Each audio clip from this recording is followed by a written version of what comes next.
¡Qué vida! Pues vamos con los pronósticos de esta Copa, de la Copa del Rey, para los partidos del domingo que me toca comentar en Carrusel Deportivo. Hay partidos interesantes, concretamente 6. El primero, vamos a empezar por el líder de la Liga Smartbank. El Real Club Deportivo Español se enfrenta a Atlético Osasuna. Ahora está en segunda división, está en la Liga Smartbank el Español, pero ojo, el Español ha disputado 5 finales de Copa del Rey, 5 finales y ha ganado 2. Y Osasuna no ha disputado ninguna, o sea, no tiene ningún título. La diferencia ahora está en la categoría, pero en lo futbolístico el Español está, me atrevería a decir, al nivel de Osasuna como mínimo. Tiene un equipazo. O sea, casi roza la excelencia en primera, ¿no? Sobresaliente de largo. Tiene un delantero como RDT, Raúl de Tomás, y en barba. Tiene un portero, Diego López, de categoría. Tiene una defensa muy contundente. Darder, David López, Diego López y RDT lo han jugado todos los partidos, los 21. Y tiene un equipazo el Español, muy sólido, máximo goleador y menos goleado. Y por eso te digo que el Osasuna no lo va a tener nada fácil. El Español, curiosamente, viene de ganar en Burgos, en el Plantío, y ahí no jugó RDT ni en barba. Veremos lo que hace Vicente Moreno frente a Osasuna. Pero fue buena noticia que otro chaval de la cantera, Max Svensson, marcó, salió desde el banquillo y marcó. La historia de este chaval es chula porque su padre era portero, pero portero de balonmano. O sea, Thomas Svensson era portero de balonmano, una leyenda. Recuerdo una anécdota bueno, un accidente que sucedió cuando estaba él, fue portero del Atlético de Madrid. Cogía un vuelo en Estocolmo, el vuelo 751, en diciembre de 1991, y según despegó camino a Varsovia, se estrelló. A los 4 minutos de vuelo se estrelló. Se partió en 3 el avión. Y Thomas Svensson, que iba en ese vuelo, dices que se quedó a mitad del avión en estado de shock y salió, no sabía si estaba en el cielo porque había nieve, dónde estaba. El caso que no murió nadie, afortunadamente, y no murió nadie, pero él estuvo psicológicamente muy tocado. Decía que durante los viajes al principio siempre le acompañaba una azafata. Incluso su compañero de equipo, Mateo Garralda, también le acompañaba en los viajes. O sea, imaginaos, ¿no? Pues ahora su chaval, su chico, que tiene 19 añitos, ha marcado su primer gol con el Español y en Copa. Veremos si juega contra Atlético Osasuna. El dilema de Yagoba. En Liga no está bien, lo sabemos, ¿no? Viene de ganarle al Olot en Copa fácil, pero enfrente hoy tiene un equipazo. O sea, va a tener un auténtico equipazo el equipo de Yagoba. El dilema, decía yo, si va a sacar la alineación titular o se va a reservar jugadores, porque la Liga es lo importante para ellos y no están bien. Por eso digo que el pronóstico para mí, le doy pronóstico favor al Español. Yo creo que el Español puede sacar perfectamente este partido adelante. Siguiente partido de Copa también, un derbi andaluz. Juega el Málaga contra el Granada. Málaga-Granada. Dice que 35 años han pasado desde la última vez que se enfrentaron en Copa del Rey. Un Málaga que anteriormente era poderoso, ya lo sabéis, cuando llegó el Jeque y empezó a desembolsar, jugaron Champions, estuvieron a punto de meterse en una final de Champions, pero los tiempos han cambiado. Ahora está mucho mejor el Granada, ¿no? que el Málaga. El Málaga ha bajado el 60% su capital, o sea, el límite salarial. Está Pellicer haciendo lo que puede. Y hay una curiosidad en este partido. Pellicer, para completar las alineaciones, como no tiene fichas profesionales, tiene que meter chicos del filial. ¿Y qué pasa? Que el filial, el malagueño, juega en Torremolinos a la misma hora que juega el Español frente al Granada. Esto sucede porque ese partido se aplazó por las lluvias, por esto es temporal, y coincide. Entonces, vamos a ver qué puede hacer Pellicer, qué chavales del filial puede llevarse para completar la alineación, porque enfrente tiene al Granada de Diego Martínez, que es verdad que lo pasó mal contra la Cultú, ganó en la prórroga, pero tiene un equipazo. tiene un equipazo sobre todo sólido, tiene un equipazo de mentalidad, un equipazo de fe. Yo creo le doy pues muchas posibilidades a que el Granada saque esta eliminatoria adelante. El Málaga compite. Otra eliminatoria, Navalcarnero. El Navalcarnero se enfrenta al Eibar, el Naval.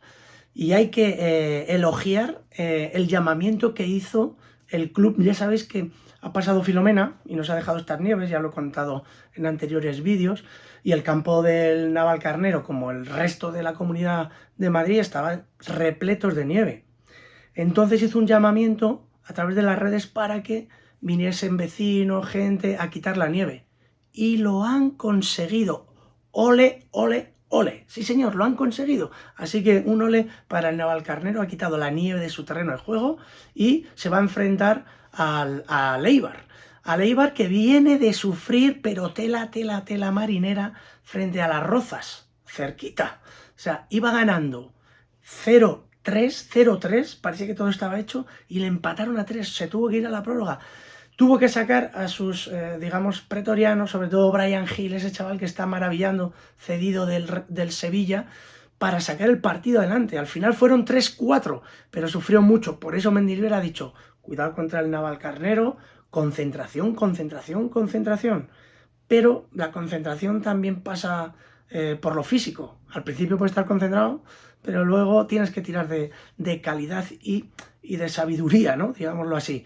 Enfrente va a tener un equipo, lo digo por experiencia, de Segunda División B, pero motivado hasta las trancas. Ahí va a tener el Eibar al Navalcarnero. Otro partido, también importante. El Sporting, el Real Sporting de Gijón recibe al Betis de Pellegrini. Son dos equipos que ya han disputado finales de Copa del Rey. El Sporting, de hecho, yo estuve en una de ellas, ha disputado 2, estuve en una de ellas cuando se inauguró Zorrilla frente al Real Madrid, que perdió creo que 2-1, marcó Enzo Ferrero, al final ganó el Real Madrid, un frío en ese campo, se inauguró con ese Real Madrid Sporting de Copa del Rey. Anterior había disputado otra, el Sporting, pero no ha podido ganarlas. El Real Betis, sin embargo, sí. El Real Betis ganó una que también la tengo en el recuerdo, con Iríbar y Esnaola, los dos porteros, chutando penaltis, y al final ganó el Real Betis. Los tiempos han cambiado. Ahora el Sporting está pasando una mala época, sobre todo económica, porque no deportiva. Deportiva ahora mismo, el equipo de David Gallego, para mí, si yo tengo que valorar, que haré un resumen de la primera vuelta, es matrícula de honor. Con los mimbres que tiene y lo que está haciendo, que lo tiene en playoff, para mí el Sporting es matrícula de honor, con guajes de la cantera que se lo van a poner difícil al Real Betis. Por eso digo, cuidado con las rotaciones, que en este tipo de partidos que el Sporting compite, pero muy bien, hay que tirar de calidad. Y de calidad, pues me viene a la mente Canales, Fekir, gente que pueda desequilibrar los partidos. Por eso yo creo que el partido lo veo muy, muy igualado, ¿eh? No doy un claro favorito en este encuentro. En el anterior no he dicho nada porque es verdad que la ilusión del Navalcarnero se lo va a intentar poner difícil al Eibar, y el Eibar, que está concentrado en la liga, veremos lo que piensa, ¿no? Ahí, bueno, el equipo de Primera División a priori es el favorito, ¿no? Esa es una eliminatoria. Otra eliminatoria de un equipo que se hizo famoso en la Copa, el Alcorcón. El Alcorcón se enfrenta al Valencia, al Alcorcón de Anquela. Ancelotti ha vuelto, sustituyeron a Mere, y vino Ancelotti reconocido y conocido y valorado en el Alcorcón, que hizo famoso por aquel alcorconazo al Real Madrid. Eso lo puso en el mapa, al Alcorcón, y posteriormente lo subió al fútbol profesional y lleva unos cuantos años peleando ahí. Ahora no está bien.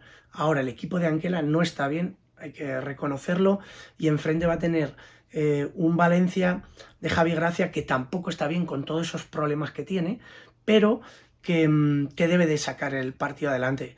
Yo creo que el Valencia, si se debe de agarrar a algo, quizás sea esta competición, a la Copa. En la Liga lo tiene difícil. Por eso yo le doy más favorito al Valencia frente al Alcorcón, ¿no? Veremos lo que sucede, pero le doy claro favorito. Vamos con otro equipo, otro partido también interesante. El Club Deportivo Tenerife se enfrenta al Villarreal de Unai Emery.